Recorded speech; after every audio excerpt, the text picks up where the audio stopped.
అందరికీ నమస్కారం అండి. ఇప్పుడు చెప్పబోయే కథ పేరు స్పందన కోరిన హృదయం. ఈ కథని రచించిన వారు గాయత్రి గారు. ఇక కథలోకి వెళ్ళిపోతే, ఉదయం ఎప్పుడో పయనమైన సూర్యుడు విశ్రాంతి కోసం పశ్చిమ కొండల వైపు సాగుతున్నాడు. గువ్వలు తమ గూడుకేసి ఎగురుతున్నాయి. ఆవుదూడలు తమ యజమాని ఇంట్లకు దారి పట్టాయి. విద్యార్థులతో నిండిన స్కూల్ బస్సు నిండు గర్భిణిలా నిదానంగా కదులుతున్నాయి.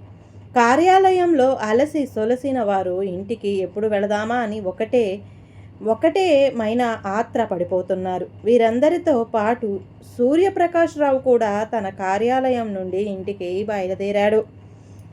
అరగంట తర్వాత ఇంటికి చేరాడు. గేటు తీసుకొని ఇంట్లోకి వెళుతుంటే ఎవరివో అరుపులు వినిపిస్తున్నాయి. ఇంకెవరు? తన భార్య ఛాయాదేవి గొంతుకే. ఏం మాట్లాడుతున్నావు నువ్వు? పెళ్ళి వద్దంటే ఏంటి? నీకు నచ్చితేనే కదా నిశ్చితార్థం చేసింది. ఇప్పుడు ఏమైంది నీకు? కొంపదీసి ఎవరినైనా ప్రేమించావా ఏంటి? ఈ మాటలు విన్న సూర్యప్రకాశరావు గుండెల్లో రాయపడింది. ఎవరినైనా ప్రేమిస్తే ముందే చెప్పి చావచ్చుగా. అయినా నిన్ను అని ప్రయోజనం ఏముందిలే. నీకు స్వేచ్ఛని ఇస్తున్న మీ నాన్నని అనాలి. మా పరువు తీసుకెళ్ళి గంగలో కలుపుతావా ఏంటి? భార్య కోపం తారాస్థాయికి చేరుతుంది. అమ్మా, నేను ఎవరినీ ప్రేమించలేదు. ఆపుతావా నువ్వు? కానీ నాకు ఈ పెళ్ళి ఇష్టం లేదు. ఆపుతావా ఇంకా నువ్వు? కూతురు శిల్ప గొంతు వినిపిస్తుంది. సూర్యప్రకాశరావు ఒక్క నిమిషం ఆగి శిల్ప ఏమంటుందో విందామని నుంచున్నాడు. తనతో పెళ్ళి వద్దంటే ఇంకా ఎవరినైనా ప్రేమించినట్లేనా? అయినా అతను నాకు సరిపోడు అమ్మా, సరిపోడు అమ్మా. నేను అతనితో సంతోషంగా ఉండలేను. శిల్ప మాటలు విన్న తండ్రి కొంచెం నిదానించి లోపలికి వెళ్ళాడు. అదే, ఏం తెలుసు అబ్బాయి గురించి నీకు? సంతోషంగా ఉండలేవని. ఏం తక్కువ అబ్బాయికి? మంచి చదువు, చదువుకు తగ్గ ఉద్యోగానికి తోడు అందం, ఆస్తిపాస్తులు, ఇట్లా అన్నిటిలో మనల్ని మించి ఉన్నారు. తలకు మించిన భారమైన నీ సంతోషం కోసం అప్పు చేస్తూ మరీ చేస్తుంటే ఏం నీ ఇష్టం వచ్చినట్లు మాట్లాడుతున్నావు? భద్రకాళిలాగా మారిపోతుంది శిల్ప తల్లి ఛాయాదేవి. ఆ మాటలు విన్న సూర్యప్రకాశరావు స్థిమితపడి ఏమీ విననట్లు ఏమైంది అలా అరుస్తున్నావు అంటూ లోపలికి వచ్చాడు. ఏంటో అరుస్తున్నావు? ఎవరిని?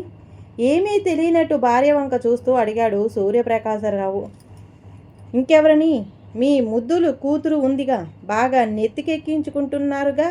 నా బంగారు తల్లి, నా బంగారు తల్లి అని. ఇప్పుడు చూడండి ఏమంటుందో. హైదరాబాదు వాళ్లతో కుదుర్చుకున్న సంబంధం వద్దు అంటుంది. నిశ్చితార్థం జరిగి 4 రోజులు కూడా కాలేదు. అయినా 4 రోజుల క్రితం నచ్చిన వ్యక్తి ఇప్పుడు ఎందుకు నచ్చట్లేదు? ఈ పెళ్ళి మాత్రం జరగాల్సిందే. నలుగురిలో తలెత్తుకోలేనని తీర్మానం చేసింది ఛాయాదేవి. ఏమైందమ్మా బంగారం? ఏమిటి సంగతి? ఎవరినైనా ప్రేమించావా? లేదు నాన్న, చెప్పింది శిల్ప. మరెందుకు అమ్మా? అబ్బాయి నువ్వు ఏమైనా అనుకున్నారా? గదిలో కూర్చుని మాట్లాడుకుందాం.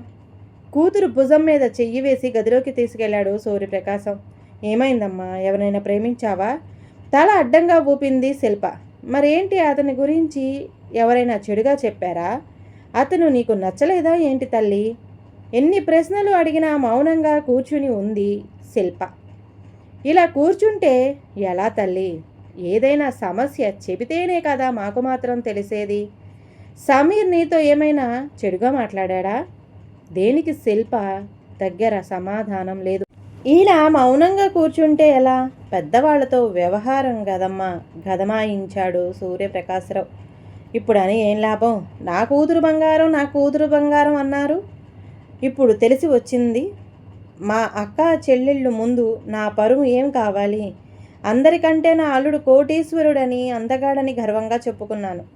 ఇప్పుడే ముఖం పెట్టుకోవాలి నేను వాళ్ళందరి ముందు? ఆవేశపడుతుంది ఛాయాదేవి. దాని సంతోషం కోసం అని మన తాహతకు మించిన అబ్బాయి, అందగాడు, చదువుకున్నాడు, మంచి ఉద్యోగం ఉందని, ఒక్కడే కొడుకని, సుఖపడుతుందని అప్పు చేసి మరీ పెళ్లి చేస్తున్నారుగా.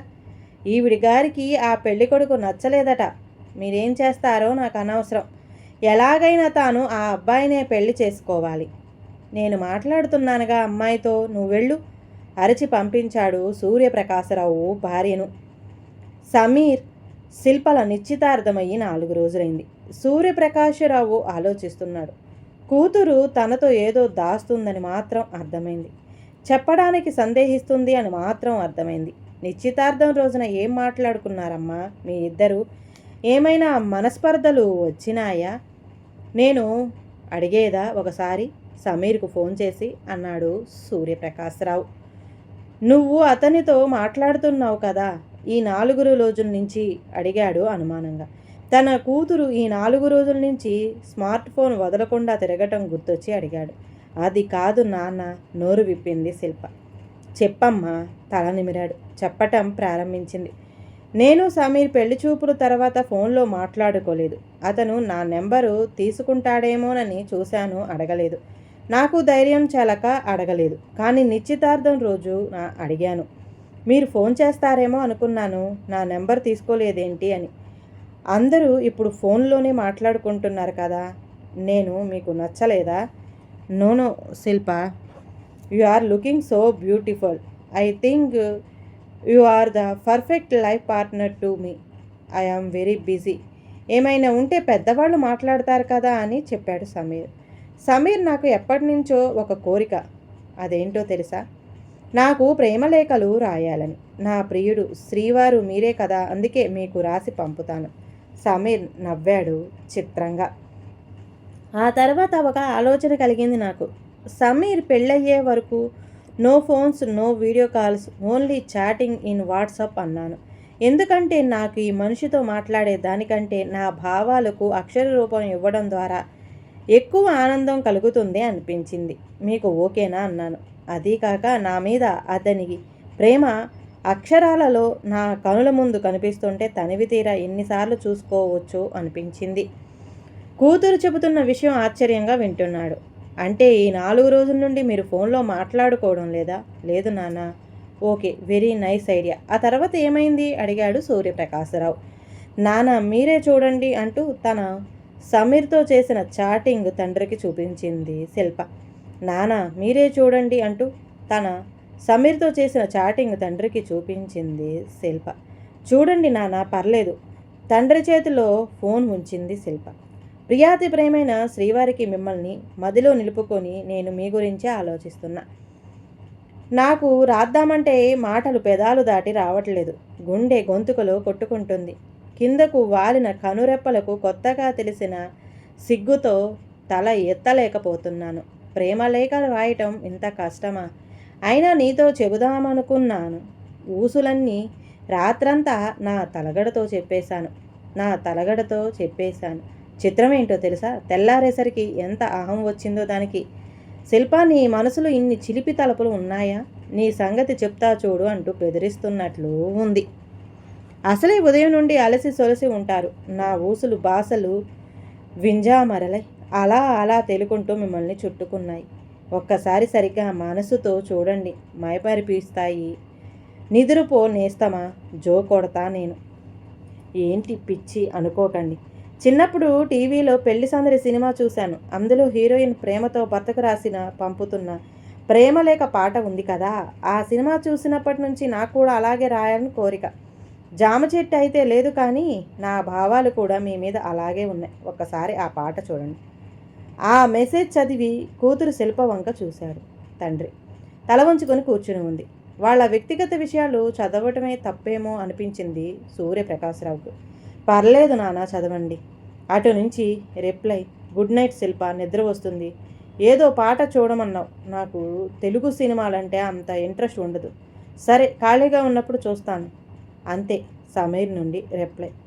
అయ్యో ఏంటండి, అప్పుడే నిద్ర లేపానా అనుకుంటున్నారా? ఏం చేసేది చెప్పండి. మీరు అసలు నిద్రపోనిస్తేనా? రాత్రంతా కనులు తెరిచినా నువ్వే, కనులు మూసినా నీవాయే అంటే ఏంటో అనుకునేదాన్ని. ఇప్పుడే అర్థమవుతుంది. శరత్కారపు వెన్నెల కూడా వెచ్చగా ఉంటుంది. అందుకని తట్టుకోలేక మీ చిరునవ్వుల చల్లదనం అందుకోవాలని ఆత్రంగా ఆద్యుతుని కూడా లేపాను నేనే. మీ పెరటిలో రాలిన పారిజాతాలు ఇంటి ముందు ముంగిట్లో ముత్యాల ముగ్గుల్లోని తెల్లదనం ఎక్కడిది అనుకున్నారా? మిమ్మల్ని తలుచుకోగానే నా కళ్ళల్లో కలిగిన కాంతి వాటిలో చేరిపోయింది. అందుకే అంత తెల్లగా మెడిసి పడుతున్నాయి. తొందరగా లేవండి శ్రీవారు, శుభోదయం. ఉదయం 5 గంటలకే మర్నాడు రోజు శిల్ప పంపిన మరో మెసేజ్. 9 గంటలకు సమీర్ నుండి వచ్చింది రిప్లై. గుడ్ మార్నింగ్ శిల్ప. ఏంటి ముంగిట్లో ముగ్గు అంటున్నావు? ఇక్కడ ముగ్గులు ఎవరు వేసుకోరు మీ పల్లెటూరులో లాగా. మన కిందంతా షాపులకు అద్దెకిచ్చేసాం. అద్దె ఎంత వస్తుందో తెలుసా? నెలకు ₹1,00,000. ముగ్గులు వేసుకుంటే ఏం వస్తుంది? పారిజాతాలు అంటావేంటి? నీ భాష అర్థం కాకపోయినా నువ్వు నన్ను బాగా ప్రేమిస్తున్నావని అర్థమైంది. అయినా నాలాంటి అబ్బాయి నీకు దొరకటం నీ అదృష్టం కదా. చాలా చీపుగా కొట్టేశారు మీ అమ్మ నాన్న నన్ను. ఆ మెసేజ్ చదివిన సూర్యప్రకాశరావు మనసు చివుక్కుమంది. అల్లుడి యొక్క ఆలోచన సరళికి. తర్వాత చదవండి నాన్న. ఏం ముద్దపప్పు, ముద్దబ్బాయి తెలుగు రాదు. సమీరం అంటే ఏంటో తెలుసా? చల్లగాలి. చల్లగాలి తగిలితే హృదయానికి ఎంత ఆనందమో తెలుసా? మనసు ఎంత పరవశిస్తుందో తెలుసా? పోనీలే, తెలియకపోతే నేను నేర్పుతా. ఉదయిస్తున్న సూర్యుని చూస్తూ కాఫీ తాగుతూ, మంచు తెరలలో మార్నింగ్ వాక్కి వెళుతూ, వెన్నెర రాత్రులలో ఆకాశం దుప్పటి కప్పుకొని సన్నజాజి తీగ కింద నీ నవ్వులు పువ్వులు ఏరుకుంటుంటే నువ్వు పెద్ద కవివైపోతావు. కాళిదాసుకి పోటీ అయిపోతావు. శిల్ప లేకపోతే నువ్వు దేవదాసు అయిపోతావు అని మెసేజ్ పెట్టింది శిల్ప. సూర్యప్రకాష్ నవ్వుతూ చదువుకున్నాడు. శిల్ప రాసింది. తర్వాత చూడండి అంటూ సైగ చేసింది. శిల్ప, హౌ డేర్ యూ ఆర్? నన్ను ముద్దబ్బాయి అంటావా? నేను డిస్టింక్షన్ స్టూడెంట్ని. Say sorry to me. అయినా ఏంటి ఆ పిచ్చి రాతలు? ఎంత టైం వేస్ట్ అవుతుంది? నీ ఎస్ఎంఎస్ చదవటానికి 2 నిమిషాలు పడుతుంది. My time is more valuable. Bye. విషయం అయితే ఫోన్ చేయి. ఇంపార్టెంట్ విషయం అయితే. చాలా కోపమే అబ్బాయి గారికి. ముక్కు మీద కోపం, మీ ముఖానికే అందం. మిమ్మల్ని మొద్దుపప్పు అన్నము కానీ ఏది తెలుగులో ఒక వాక్యం రాయండి నా గురించి అని మెసేజ్ పెట్టింది Shilpa. Shilpa, you are irritate me. I hate Telugu. నాకు తెలుగు రాదు. నేను చిన్నప్పటి నుండి ఇంగ్లీష్ మీడియంలో చదివాను. అయినా ఇది ఒక్క విషయంలోనే కదా నువ్వు నాకంటే గ్రేట్. ఇంకా అన్నిట్లో నీకంటే నేనే ఎక్కువ. ఇది సమీర్ నుండి వచ్చిన రిప్లై. ఆ తర్వాత ఏ మెసేజ్ లేదు ఇద్దరి నుండి. చూడండి నాన్న, అలాంటి వ్యక్తితో నేను ఎలా హ్యాపీగా ఉండగలుగుతాను? భావుకత లేదు, స్పందించే హృదయం లేదు. ఎప్పుడు నేను గ్రేట్ అనుకుంటే ఎలా నాన్న? జీవితాంతం కలిసి ఉండేది. నేను అతనితో కలిసి సంతోషంగా ఉండలేను నాన్న. మనసు చంపుకొని జీవితాంతం. అంత చదువు డబ్బు కావాలా నాన్న ఆనందంగా ఉండడానికి? చెప్పండి. భావురమంది శిల్ప. అతని వ్యక్తిత్వం ఏంటో నా మనసుకు తెలిసిపోతుంది. మేము ఇద్దరం ఒకరితో ఒకరు సంతోషంగా జీవించలేం నేనా? అమ్మ శిల్ప, నీ బాధ నాకు అర్థమైంది. అటు బయటకు వెళ్ళారు సూర్యప్రకాశరావు. అలానే చూస్తూ ఉండిపోయింది శిల్ప. సూర్యప్రకాశరావు తన మిత్రుడైన రామ్మోహనరావు దగ్గరికి వెళ్ళి జరిగిన విషయం మొత్తం చెప్పాడు. అయితే ఏమంటావురా ఇప్పుడు? అడిగాడు రామ్మోహనరావు. ఎంత అందమైన జంట అయినా వారిలో ఒకరికి ఒకరి మనసులు కలవకపోతే ఎలారా ఆనందంగా ఉంటావు? ఏమంటావురా? మీ అల్లుడికి భావుకత లేదని, స్పందన లేదని వద్దంటావా సంబంధం? ఏమైనా అర్థం ఉందిరా ఇందులో? అందరూ ఎలా ప్రేమలేఖలు రాయగలుగుతారురా? అయినంత మాత్రాన వాళ్ళు వాళ్ళ భార్యను ప్రేమించరురా? నిలదీశాడు రామ్మోహనరావు సూర్యప్రకాశరావుని. భావ వ్యక్తీకరణ లేకపోవచ్చురా. శిల్పని మెసేజ్ నాకు చాలా ఆనందంగా కలిగించింది. ఐ లవ్ యూ అని అయినా రిప్లై ఇవ్వచ్చు. అరే, నా బంగారు తల్లి ఎప్పుడు ఖచ్చితంగా ఆలోచిస్తుంది. శిల్ప ఆనందంగా ఉండాలనే కదరా ఈ పెళ్ళి. శిల్పకు ఆనందం కలిగించే విషయాలు అన్నీ సమీర్ దృష్టిలో విలువలేనివి. నా కూతురికి చిన్నప్పటి నుంచి పుస్తకాలు చదవటం నేర్పించి దాని హృదయంలో భావుకత్వము అనే స్పందన కలిగించాను. అందుకని అదంత సున్నితత్వంగా ఉంటుంది. అలాంటిది సమీర్తో ఎలా సంతోషంగా ఉంటుందిరా? నా చిట్టి తల్లికి రంగులు మారే నీలాకాశం, నింగికి రంగులు అద్దే సూర్యుడు, స్వాతి జల్లులు, హేమంత తుషారాలు, పరిమళాలు వెదజల్లే పారిజాతాలు, పసిపిల్లల బోసి నవ్వులు, జీవించడానికి సరిపడే సంపద, స్పందించే హృదయం, మనసుకు నచ్చిన నేస్తం, ఇవి చాలురా శిల్ప సంతోషానికి. రసహృదయం లేని జీవిత భాగస్వామితో జీవితం ఎంత నిస్సారమో నాకు తెలుసు. నేను ఏమి కోల్పోయానో నాకు తెలుసు.